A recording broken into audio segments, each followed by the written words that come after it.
Yo, what is up everyone and welcome back to another Destiny 2 Trials Training video with your host Kenkukun, and today we're going to take a look at a match where it's kind of like what do you do as the worst player on the team, right? Like what do you need to know and how can you prevent yourself from just continuously holding your team back, right? And I talk about this very often. On top of that, we have some clips of just kind of like general tips as well that we will cover towards the end of this. And I'll give you my thoughts on those. So I'm solo queuing, and I felt like I was probably the worst player on my team, or at least I was performing the worst in the lobby at the time, right? I had to make adjustments. So I'm on my warlock. I'm sniping because it's fun for me to snipe every once in a while. So I put on the sniper and I go ahead and sorry, voice crack. Whew, gracious me. Where's my water? I have no water. It's around here somewhere. But I go ahead and I go to the flag. Now, I don't separate myself from the team. I go into game chat too. Even though it's duos, I go into game chat. Now, I make a bad play here. I try to get damage on the enemy with my melee just to kind of let it be my eyes and hopefully soften them up for any kind of gunplay I make after that. So, hand cannon out. I get a hit. And then I'm like, okay, maybe I can body snipe him, but I don't. I get the kill with my grenade, right? So it's not right here where I'm like, man, I'm probably the worst player on the team. It's just like, oh, well, they got the pick. I did not, right? I'm the only guy right here that knows where the body is down at, that I'm aware of, because I can't, the enemy or my teammates can't tell me, hey, I see the body because they're not in game chat with me. So I start to push down the lane, and an enemy jumps up to shoot me. Now, I shoot at them and miss, but also my teammate doesn't shoot at me. I don't know why. I don't know what he was doing, but he didn't help me shoot at all, unfortunately. So, with that said, I just have to make the play that I made. Now, my teammates do end up killing all the enemies and almost kill the other guy. And it's like at that point in time, it's like, okay, my team has some skill. I wonder, it's at that moment, I'm like, am I like the worst player on my team right now? Am I going to probably struggle the most? And I'm sniping. So the answer is probably yes, because I don't normally snipe. I just, when I feel like I, come across a good map or I find a good rhythm to snipe, I just decide to snipe. So here we go. We're going to try to snipe again. An enemy gets by me. My teammate already got a snipe, so now we have another sniper on the team, and I'm able to get a pick here, right? So it's a 3v1. At this point, it's like, well, when I got the pick earlier, nobody was in a rush to go forward, but at the same time, I was dead. So it's like, okay, I thought my teammates were going to be more of a defensive passive team, so I'm like, we're going to chill here. Nope. One guy rolls out there, I'm placing a rift, and he's dead. And I'm like, oh, okay, now the other guy's going to hang with me. My teammate, I decide to reload at the worst time. My teammate starts to engage. He engages further right of me, so the enemy can see him before he sees me. And then, lo and behold, slug shotgun. And that's it. Boom, done. 1v3 successful, right? At any point in time, a good player can pull out a 1v3. They have the potential to do it. It only takes one mistake after another for it to happen, and usually the most common mistake is everyone's pushing one at a time instead of all at the same time. Sometimes pushing all at the same time will cost you greatly. All right, so I spawn up. I still have the sniper on, but I make a mistake. I go to the wrong place. The duos are kind of grouping up already. I'm like, okay, well, I'm here. Let's see if I can make something happen. No, the enemy sees me on the radar. This guy, they don't collapse on me like I thought they were. I'm like, are they going to collapse on me? And they don't. So I was very surprised. There's some lag right there if you didn't notice. I'm lagging as I hit that dude. So I'm like, you know what? Let me get out of here. I run across the tunnel door, which was a mistake. I could have easily died right there. The enemy also didn't collapse on me at all, and I was slightly surprised. So I get over here before anyone on my team is dead, but then boom, somebody dies, and I die shortly after because I'm just in a bad position for my guns. And I also hesitate. Because I'm late, I hesitate to get in there. And now it's up to my teammate to win the round by himself. He does it. He is a Titan. He does win this round. He gets a 1v2, right? Exactly what we did. What did we do last round? People challenged one at a time, right? And this time, the duo challenged without the solo, and the solo sat back on the flag. Kind of what I did. I just sat there, and when I seen the first teammate run out there, I'm like, well, they're dead. I'm just going to sit here with the other blueberry. And then I caught myself reloading, and as soon as I started reloading, my teammate started the challenge, and I'm like, oh, well, he's dead, right? It's literally the exact same thing that happened practically that allowed us to take this round, right? So at this moment, it's like, you know what? I got to take off the sniper if we have a chance to win this, and I'm the one holding my teammates back, right? It's not like I'm out here getting snipes. So this is a big one. Snipers. If you're using a sniper, if you're using a bow, if you're using a scout rifle, and your teammates are at the front lines, right? No matter the map. This is the big map, but it doesn't matter the map. If you're sitting back and they're getting picks, right? And then you have to come out of your sight, scope, or stop aiming your bow and run across the map to get into the fight. And you're losing rounds, right? You need to take the sniper off, take the bow off, the scout rifle, or just pull out your other weapon and get closer. You need to be closer to them so you can get into the fight. So that's exactly why I take off my sniper. I'm not truly separating myself from my teammates, but there's already a teammate on my team sniping and he's getting snipes. So if they're going to snipe better than me and we're kind of like losing the game right now, right? And I'm not landing any snipes and I know I can play better with something else. I may as well play better with something else, right? So I put on a fusion or at least just pull out your primary and forego whatever it is that you got on and do, um do with that, play with your primary instead. So I pull the fusion out and I'm like, okay, now I can play a little more aggressive. It's heavy round. I didn't intend to play this aggressive on heavy round, but it's heavy round. They have the heavy spawn. They have the advantage. Look, I'm up here as fast as I can be on my warlock. They have 2 seconds before they can pull it, and I just go to make the play, right? And I'm looking to kill anything and anyone. I even throw a grenade at my feet and damage myself to do so. I'm looking to stop any person. I get lucky right there. They fail to get the kill on me. That guy just, I don't know what they were thinking when they made that play. I thought they were going to come shotgun me, and when they just dashed away, I'm like, oh, okay. They're trying to bait my heavy. Were they trying to stop me? Were they sniping and they're out of shots? I have no clue. It just worked out, right? And now I went from, not assisting or getting any kills, except for the first round where I got lucky, to getting 2 people dead, and I almost got an assist on the last guy. And here we go again. I'm up here. My teammates go off to the side, and I'm like, you know what? It is what it is. And I just let it be. Now my teammates are going to play the right angle.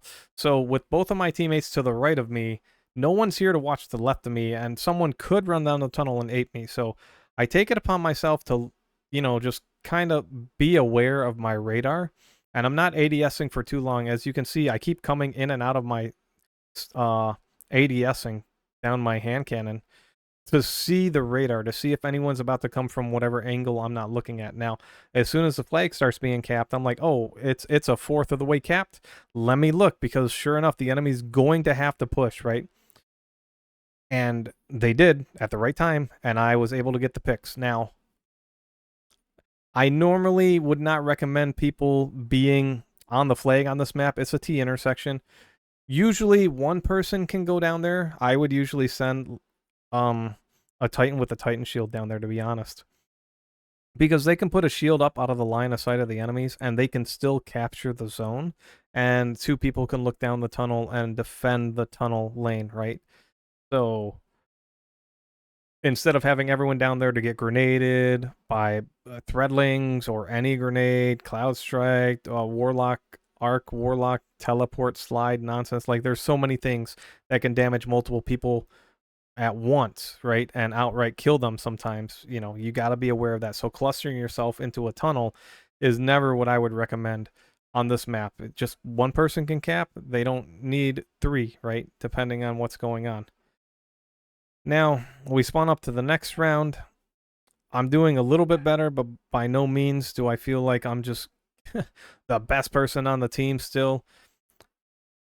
The enemy goes behind us. They rotate around the map. I would say for the most part, people should have just came to this flag and challenged it. But they didn't. So my teammate got a pick. As soon as he got a pick, I ran to him. It's like, I don't need to see where the body is, and I don't have the communication to find out where the body is. What I do know is that my teammate Fusion got a pick. I just have to go to him. He's probably going to be looking at it, right? So I rush all the way to him as fast as I can, pull out my Fusion. As you can see, there's lag between me and that guy. I've been there since round 1. And I'm able to get a pick, get a revive, and then, we were able to get the round. Now, we're at 4-2. We do close this match out right here. Yeah. I actually have a shotgun on because my teammate has bubble, so I'm expecting the bubble play. So I'm getting up here as fast as possible. They also have stasis super, so I'm like, you know what? Let me just dive up here and just maybe I can kill the guy with stasis, or they'll just use it on me, and my bubble titan can have more time to get up there freely, right? So I go up there, I throw my grenade. They're there way faster than me, so I change my plan. Instead of bum rushing with my shotgun, I start throwing my abilities and slow it down. And we happened to get the 2 picks we needed. The guy with the super was the last one alive, and then they died as well. And off of that play, my other teammate got his super as well. So let's go ahead and transition real quick before the video gets too long, and we'll talk about some of the clips we have. But yeah, knowing when you're performing the worst in a match and your weapons are not doing well or your positioning's not doing well, you got to be vigilant. You got to be able to recognize, especially when your weapons are holding you back, because your weapons will usually dictate your positioning. It'll dictate how close you are or how far away you are from your teammates, because if you're playing long range weapons, you're going to sit back. But let's go ahead and take a look at some of these clips real quick. All right, so right here in this clip, it's a 2v1. I went around the map and got a kill, and then my teammates were killing someone as I was dying. So it turned into a 2v1. This is where, like, don't hesitate and know what you have to do. In this scenario, there's at the end of this tunnel, there's 2 revives that the enemy can play, right? And it's a stasis warlock. So number 1, their abilities can freeze. Number 2, if you put both people in this tunnel, they could easily freeze them, which is actually what happens here. So in this scenario, what would you do if you were coming down a tunnel, right? How would you play this against a stasis warlock? And what I would do is I wouldn't stop right here. And I take my camera off for a second, but right here, my teammates stop to try and challenge with the gun. And then they get frozen, and they also start to backpedal too. What I would have done is when I got to the end of the door, I would have just jumped out into the open as far as I could, right? Even if both teammates did it, and tried to just get myself away from, away from the close quarters combat, pull them away from the door. Even if they were to do that rift every single time, you're splitting up your teammates, right? Somebody's going to get frozen, but they're going to be moving through the air, and they're going to kind of land away from them. And then someone might get frozen in the tunnel. Let's say the blueberry, right, that was on our team, the random, they're the ones that hesitate, and they get frozen by a rift, so they're just standing there. And instead, boom. I don't even know if the blueberry got frozen there because I kept switching my camera angle. So right there in that clip, just don't hesitate on the play. And I don't think my teammate did, but I also don't think, I think they just didn't know in that specific scenario the kind of move they need to make, right? And it was to just bum rush out that door and jump out and away from the tunnel, and just, good luck. All right, and we're going to go ahead and take a look at this last clip. This is the last one I'm going to cover for this video, so it's not too long of a video. This is just a general rule, guys. There's the Rusted Lands. There's this map that have tunnels specifically. There's other maps, but they haven't been in trials rotations in a while, right? Javelin 4 just has, a nice horseshoe that goes from B, those little hallways. Guys, don't run down a tunnel where your only option is to go forward or backward, right, with no cover. Or you're gonna, because when you shoot down a tunnel, the bullet travels forward. So I don't know why that guy just raced down that tunnel like that and just started to get destroyed, right? Now, we could have killed him even faster if we were all team shooting, right? Now, that goes for like Rusted Lands. Even if you don't go down the tunnel, there are some doorways that you can go through, right? I'm not telling you to never do it, because you're going to be in situations where you have no choice. But when you have a choice, don't needlessly do it. If that guy's move was to take over that right angle, he should have went around the map, right? And took his time, or waited for his teammates, or made some of us weak and then tried to dive down in there, instead of just barreling through to get gunned down real quick. Anyway, that's it for the video. If you enjoyed the video, please hit the subscribe button, leave a thumbs up. I have another video where we absolutely lose. We get like 0-5. We play horrible. We make so many mistakes. I'm gonna review it, and then if I think it's a good enough video to talk about, I'll record that one too and throw it up onto the YouTube. I'll throw it up onto the channel, and we'll talk about, just how things can spiral out of control. But I'll see if it's truly worth it. Anyway, thanks so much for watching. Enjoy your night, evening, morning, whatever it may be. Peace out, and I will see you all next time.